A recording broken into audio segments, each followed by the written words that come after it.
Hello and welcome back. My name is Urshad Ayub. Today in this video we'll talk about another very important topic, that is semi-modal verbs.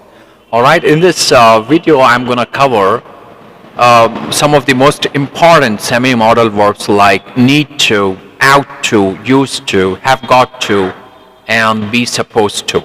Okay, in this video I will teach you how to make use of them, and I'll give you the best examples with the positive as well as negative forms of the above the said modal verbs. All right, so let's jump right straight to the presentation, guys. So let us look at what semi-modal verbs are. Well, semi-modal verbs are also known as marginal modals or quasi-modals. They are verbs. These are verbs that are used like modal verbs in some ways, but are not considered full modal verbs. They are a type of auxiliary verb that can help express different shades of meaning and emphasis in a sentence. All right, let us look at some examples of semi-modal verbs. Semi-modal examples of semi-modal verbs include need to, ought to, used to, have got to, and be supposed to. Now let us look at each semi-modal verbs in details. Now the first semi-modal verb is need to. Well, need to is used to express obligation or necessity in a similar way to must or have to. For example, I need to finish my homework before I can watch TV. All right? Now let me give you some more examples with both positive and negative form. All right? Now the first example of positive form of need to is I need to buy some groceries after work. Now the negative form, I don't need to go to the store because I already have everything I need.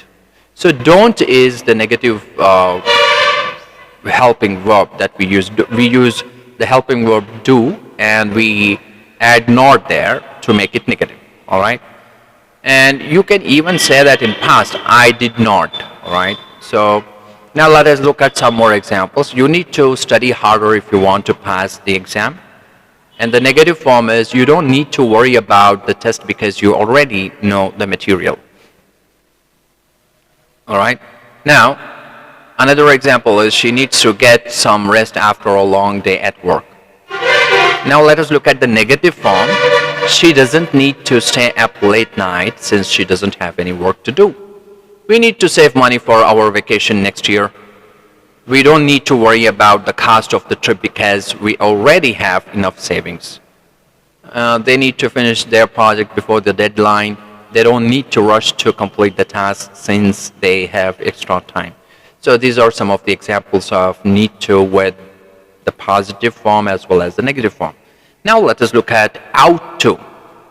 Well, ought to is used to express advice or recommendations and is similar in meaning to should. For example, you ought to eat more vegetables for better health. You ought to exercise regularly if you want to maintain good health. We ought to recycle our waste to help protect the environment. She ought to apologize for what she said. All right. Now let us look at the negative examples using ought to. You ought not to smoke if you want to avoid health problems. They ought not to ignore the warning signs of climate change. He ought not to skip class if he wants to pass the exam. All right. Now let us look at another semi-modal verb, used to. Well, used to is used to describe past habits or actions that are no longer true. For example, I used to play soccer every weekend when I was younger. Let me give you some more positive form examples of used to. I used to play soccer every weekend when I was younger. She used to live in London before moving to New York. She used to have a big garden in our backyard. All right. Now let us look at the negative examples of ought to.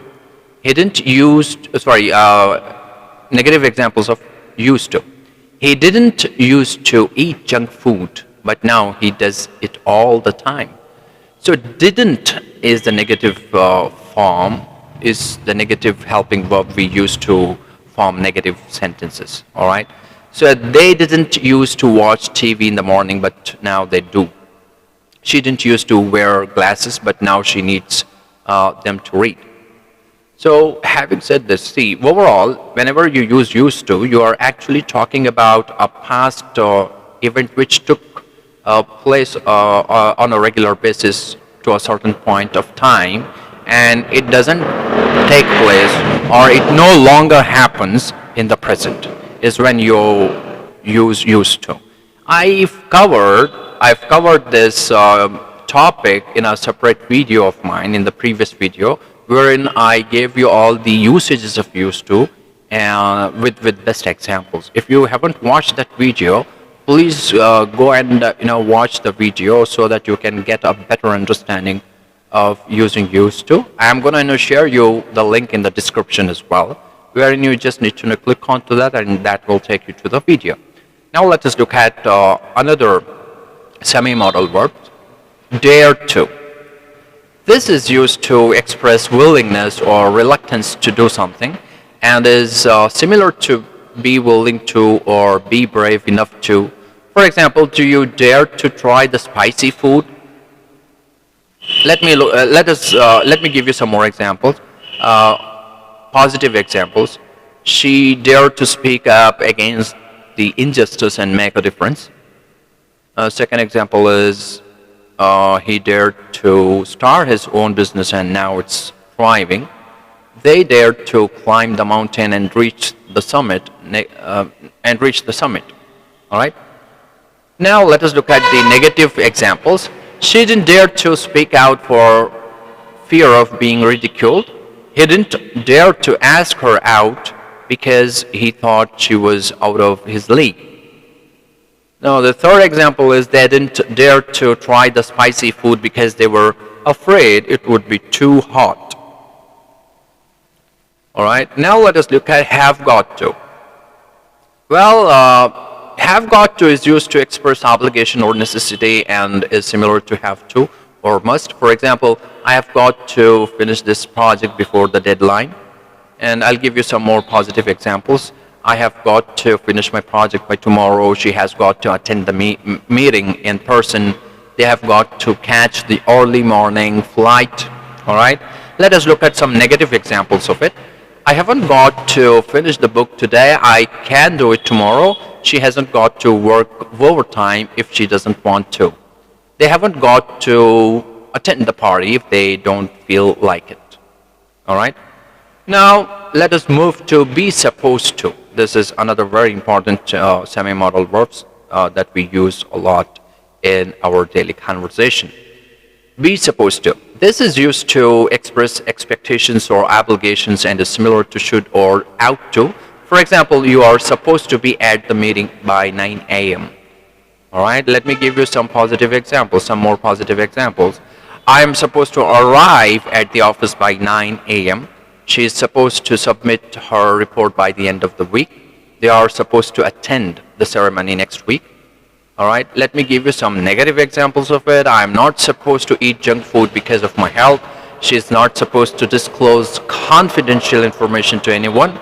They are not supposed to leave the house without permission. All right, so see, note that semi-modal verbs can have different forms depending on the context and the tense of the sentence. For example, need to can be used in the past tense as needed to, and ought to can be used in the negative form as ought not to or oughtn't to. All right. So having said this, guys, we have completed all the said semi-modal verbs, and I hope you enjoyed the video. Please do hit the like button if you like the video, and subscribe to my channel if you are new to my channel, and share this with your friends, family members, and other people as well. And I thank you so very much for watching. Have a great day and take care. Bye for now.